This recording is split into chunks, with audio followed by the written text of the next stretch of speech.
Welcome to France 24, the news of France today and Central Milan for Friday, May 15th, 2026 on francetoday.com, as a podcast, via an AI chatbot, and on the medium wave band at 1575 kHz. From Nice, Marco Hugo Barsati. From Paris, Rachel Costa.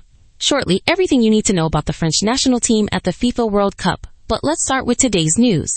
A teenager was killed and 2 others wounded in a shooting in Nantes.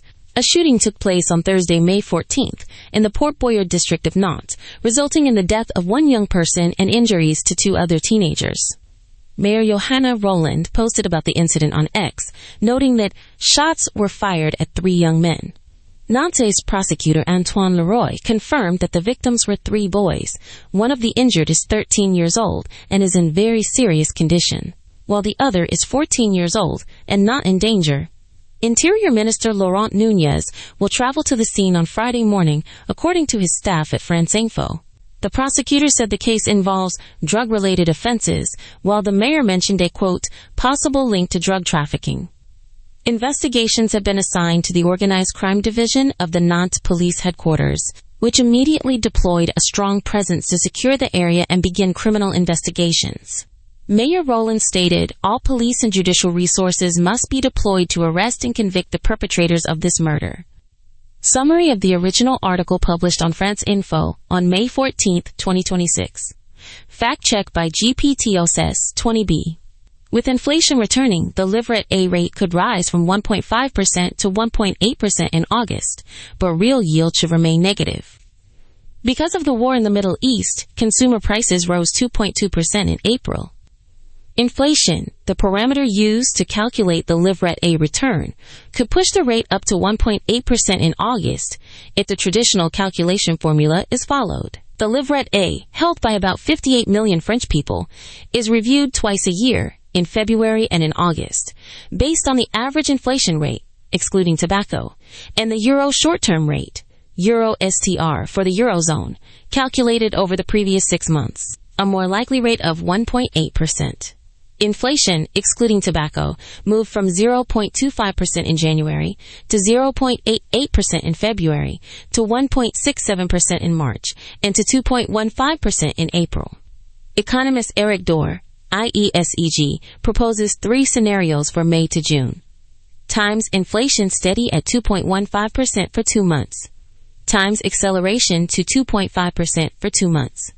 Times inflation at 2.5% in May and 3.0% in June.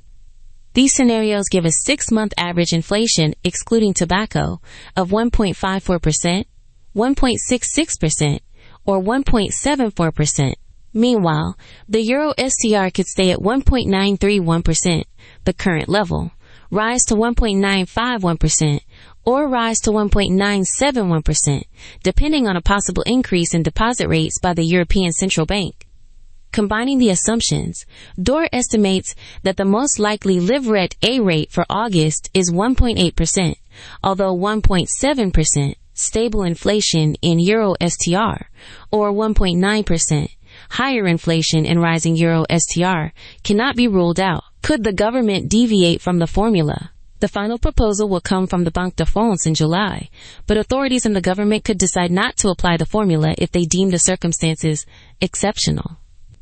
Possible deviations include keeping the Livret A and LDDS, Sustainable Development Savings Account, rates unchanged if the crisis is seen as temporary, or raising the rates, for example rounding them to 2.0% to protect savers' real returns. The Livret D, Épargne Populaire, LEP, would see a theoretical rate of 2.3% under the traditional formula, but the government has already set it at 2.5% to protect the most vulnerable. In any case, if inflation stays above 2.0% in August, the Livret A's real yield will remain negative. This article analyzes possible variations in the Livret A rate in response to rising inflation and the authorities' potential interventions. Fact check by GPTOSS 20B. Good morning from Cannes. I'm Rachel Costa, and I'll read you my editorial now. Editorial by Rachel. The Livret A at 1.8%, a €4 joy. The government's announcement is fantastic. They want us to believe that a change of 0.3 of a point is the answer for 58 million French people. Light a torch, because the good 1.8% is clouded by inflation that, judging by the ECB's calculations, seems more aggressive than a cat under anesthesia. But should such modest increases really make us jump for joy? Or is it just another media attempt to turn an economic drama into a "there's a little more hope" story? Meanwhile, the calculation formula, the one the Banque de France designed with the precision of a Swiss watchmaker, is treated as a convention to be sidestepped when exceptional circumstances knock at the door. When does the honorable state decide to tweak an algorithm? When the war in the Middle East pushes inflation to 2.2% in April? When the ECB might raise the Euro STR, but is as indecisive as a cat faced with 2 bowls of milk? A confusing mix that makes most likely feel vaguer than a horoscope from a disabled psychic. The biggest falsehood is the forced smile with which headlines celebrate a, quote, good sign. A rate that climbs from 1.5% to 1.8%, yet still delivers a negative real return, is the financial equivalent of promising a caffeine-free cappuccino. It looks nice, but the taste remains bitter. Journalists find it easier to turn a loss of purchasing power into a good news story than to admit that citizens remain crushed by inflation that erodes their savings. Finally, where is the transparency? The news does not say whether the government really intends to round to 2.0%, or if that is just a desire to appear more generous than necessary. Perhaps authorities prefer to keep the public waiting, so they do not have to face the bitter reality that even a 2.0% rate would not offset inflation. If this were written as poetry, it might read, 2%. Small increase, big illusion, a paper applause, real disappointment. Koan of the day. Monk, Master, if the Livret A rises but the real return stays negative, what does the saver gain? Master, the saver gains the consolation of a higher rate, but the real gain is the peace of mind that they have done something, while their money continues to lose value like snow in the sun. Monk, then why don't the government or the bank adjust the calculation so the money truly grows? Master obsolete, because true balance lies in accepting the impossibility of stopping flowing water, and in the wisdom of spending the time that money can no longer buy. Now back to the news. French football team Camavinga has the right to blame me, I understand. Didier Deschamps justifies his choices for the 26-player squad for the World Cup. After announcing the 26-player roster for the World Cup, the coach defended his decisions at a press conference on Thursday on the absences of Lucas Chevalier and Eduardo Camavinga. The 2 most mentioned missing names are Lucas Chevalier and Eduardo Camavinga. Regarding the goalkeeper, Deschamps reiterated that sporting criteria are paramount. Chevalier, 24, who joined PSG from Lille in the summer, endured a difficult season, gradually losing his starting spot to Matvei Safonov and then suffering an injury that further limited his chances. If he had had more minutes, the story would be different. I spoke to him in March during the training camp, reaching out because he hadn't played for weeks. Unfortunately, his situation did not improve, and the injury prevented him from accumulating more playing time, the coach explained. Concerning Eduardo Camavinga, Deschamps justified his exclusion by citing, quote, his season, despite a few injuries, and the very high competition in the French midfield, where 5 players can start. The selector acknowledged the player's disappointment, noting his 29 caps, and said, I do not doubt his potential. Today he has the right to blame me, I understand. On the unexpected inclusion of Robin Risser, Chevalier's absence opened a spot for a newcomer with no prior national team call-ups. Robin Risser, goalkeeper of RC Lens, will make his first World Cup appearance at 21. He is young. He has already been scrubbed by us during a Monday training session. He had a really good season, Deschamps commented. The young, award-winning Ligue 1 best goalkeeper will sit third behind Mike Maignan and Brice Samba in the pecking order. He is not expected to play, but will travel with the squad, unlike Alphonse Areola, West Ham, Jean Boutez, or, surprisingly, Hugo Lloris, now at Los Angeles. Hugo never considered himself a candidate for the third spot because he never held it, and today he is focused on management. Alphonse has experience, but his minutes are limited at a club where he is not a starter, added Deschamps. On the confirmation of Maxence Lacroix, the defensive question has been settled. The squad includes 9 defenders, and Maxence Lacroix was selected. The Crystal Palace defender showed good form and integrated quickly in the first 142 minutes of internationals against Brazil and Colombia in March, covering for William Saliba's absence. He was very solid in March, can play both left and right, having 3 options for each role adds security. On the choice of Jean-Philippe Mateta instead of Randall Kolo Muani. With an attacking line similar to 2022 with Griezmann and 3 forwards, Deschamps opted for 9 forwards. 8 were already assured, and the final spot went to Jean-Philippe Mateta for 2 reasons. First, the Crystal Palace striker was decisive in the first 3 qualifying matches, scoring 2 goals. He was very effective with us, and also with his club, the coach emphasized. Second, his physical profile. At 1.92 meters tall and powerful, Mateta adds vertical dimension to the French attack, complementing Hugo Ekitiké's 1.89 meter presence. He has the profile of a target forward, excellent in the air, and his height lets him move differently. This gives us different options, Deschamps said, preferring him to the quicker Randall Kolo Muani. Context. Press conference held on May 14, 2026, where Didier Deschamps explained the rationale behind the 26-player World Cup squad for 2026. You are listening to News from France and the Word on Central Milan, 1575 kHz, and on Radio Nice. French Press Review. Welcome to the French Press Review. From Paris, I am Rachel Costa. France 24, BFM Business. The Livret A rate could rise to 1.8%. France Business. With inflation returning, French financial authorities are studying the possibility of raising the Livret A interest rate from 1.5% to 1.8% by August. The decision is motivated by rising consumer prices, which have pushed inflation above 2.0% nationally. However, economists warn that the real yield will remain negative because inflation still exceeds the savings rate. The proposal was discussed at the Budget Policy Council, where some members called for a more moderate revision.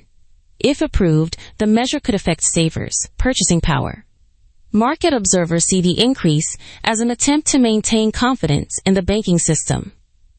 The splendid wisdom of Modi telling Indians to keep money in banks instead of buying gold or traveling abroad.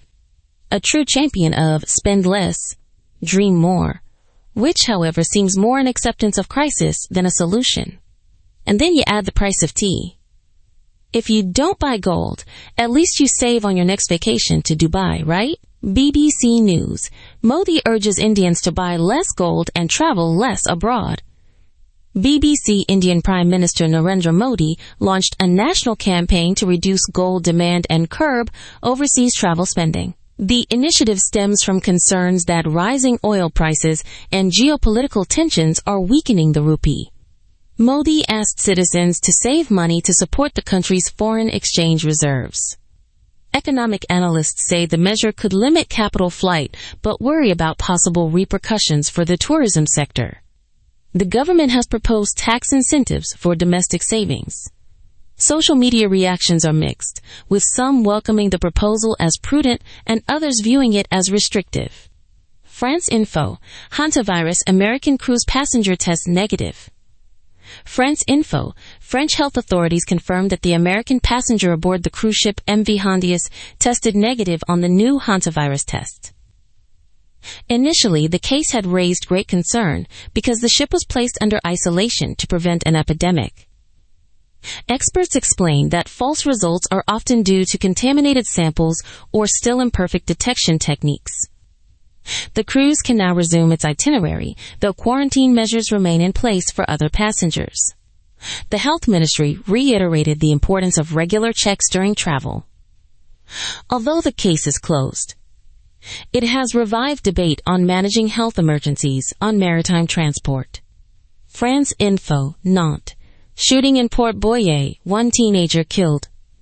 France Info. In the early hours of Friday, a shooting in the Port Boyer area of Nantes resulted in the death of a 15-year-old teenager and the severe injury of 2 peers.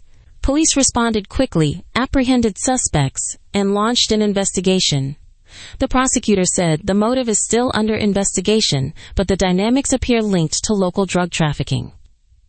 Authorities have activated psychological assistance protocols for the victims and their families. The incident reignited discussion about safety in urban neighborhoods. Citizens expressed concern and called for more resources to prevent youth crime. BFM Business, Cerebras goes public with a valuation above $80 billion. BFM Business, Californian startup Cerebras, specializing in large-scale artificial intelligence chips, announced its initial public offering, surpassing a valuation of $80 billion. The company has signed major partnerships with OpenAI and Amazon, promising unprecedented computing performance. Industry analysts see Cerebras as a potential rival to NVIDIA, especially in high-intensity data center workloads. The IPO was welcomed by investors, with the stock's initial surge of 12%. Experts caution, however, that the high cost of the chips could limit widespread adoption. Interest in AI continues to drive hardware innovation. BFM Business IMF warns of an unfavorable scenario due to the war in the Middle East. BFM Business, the International Monetary Fund, released a report projecting global growth of 3.1% for 2026, but warning of a, quote, unfavorable scenario caused by the extension of the conflict in the Middle East. Rising energy prices and supply chain disruptions could slow the economic recovery. The IMF urges intensified diplomatic efforts to reopen the Strait of Hormuz. It also recommends supporting the most vulnerable countries with financial assistance programs. The publication triggered mixed reactions among governments, some of which disputed the forecasts. Experts say the situation remains highly uncertain. BFM Business CAC 40 approaches 8,100 points thanks to a Wall Street rally. BFM Business. After a week of positive results on U.S. markets, France's main index, the CAC 40, closed at 8,080 points, a gain of 0.93% from the previous day. Analysts attribute the rise to a stronger dollar and the rebound of the technology and consumer goods sectors. The Paris exchange also benefited from news of easing trade tensions between the United States and China. However, some observers warn of possible corrections due to high trading volumes. The upward trend was confirmed by increased trading volume. Investors remain cautious but optimistic for the rest of the year. BBC News. Hundreds of illegal motorbikes demolished in New York. BBC New York police launched a large-scale operation to remove more than 100 illegal motorbikes and scooters, part of a campaign against gun-related crime. The scooters had been used in a shooting that killed a newborn in Brooklyn last month. During the operation, authorities also seized numerous prohibited firearms. The mayor called the action a decisive blow in the fight against urban violence. Residents applauded the intervention, hoping for a reduction in related crimes. Police announced further checks in the coming months to ensure street safety. BBC News. Deepfake anti-immigration videos traced to Sri Lanka and Vietnam. A BBC investigation uncovered a series of fake videos aimed at stoking fear about immigration in the United Kingdom, produced by groups based in Sri Lanka and Vietnam. The videos, labeled anti-Sharia, depict alleged speeches by British politicians against immigrants, but forensic analysis revealed the use of artificial intelligence technology to alter faces and voices. Social media platforms removed most of the material, though some fragments remain online. Cybersecurity experts warn such campaigns can fuel polarization and hate. British authorities are considering sanctions against the creators. The discovery raises questions about regulating AI-generated content. BBC News. New giant dinosaur species discovered in Thailand. BBC. A team of paleontologists announced the discovery of a new large-sized dinosaur in a remote area of Thailand. The fossil, dating to about 100 million years ago, belongs to a carnivorous theropod with an unusually long tail. Scientists have named the new species Siam raptor, honoring the region of origin. The remains include parts of the skull and limb bones, allowing researchers to reconstruct the animal's posture. The find offers fresh insights into dinosaur diversity in Southeast Asia. Experts anticipate further excavations to better understand the ecosystem of that era. The news has generated excitement among the public, with many sharing articles on social media. Paris and Milan weather for Friday, May 15, 2026. Paris. Cool day with scattered showers. The updated forecast from expert Regis Crepé at 3:30, with good reliability, shows a mild morning at 7 degrees Celsius, light northwest wind at 10 kilometers per hour, and a nearly clear sky with no rain. In the afternoon, the temperature rises to 13 degrees Celsius. Wind strengthens with gusts up to 40 kilometers per hour from the northwest, and the sky becomes very cloudy with a 70% chance of rain. In the evening, around 20 degrees Celsius, the sky remains very cloudy but with brief clear spells, and the rain risk drops to 35% while wind stays at 40 kilometers per hour. At night, temperatures fall back to 7 degrees Celsius. The sky stays very cloudy but more variable. Wind eases to 10 kilometers per hour, and no precipitation is expected. In summary, the day ranges from a low of 6 degrees Celsius to a high of 13 degrees Celsius, with winds from 10 kilometers per hour. At noon to 40 kilometers per hour in the afternoon, and intermittent showers mainly in the late afternoon. Milan, unstable weather with light rain. According to the bulletin updated by expert Daniele Berlusconi of 3B Meteo at 7:18, with 95% reliability, the morning shows overcast skies, temperature around 9 degrees Celsius, virtually no wind, and light drizzle with a 75% chance. In the afternoon, the temperature rises to 14 degrees Celsius. The sky remains overcast or very cloudy.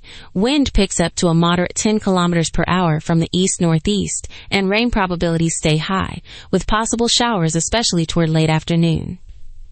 In the evening, around 20 degrees Celsius, clouds thin.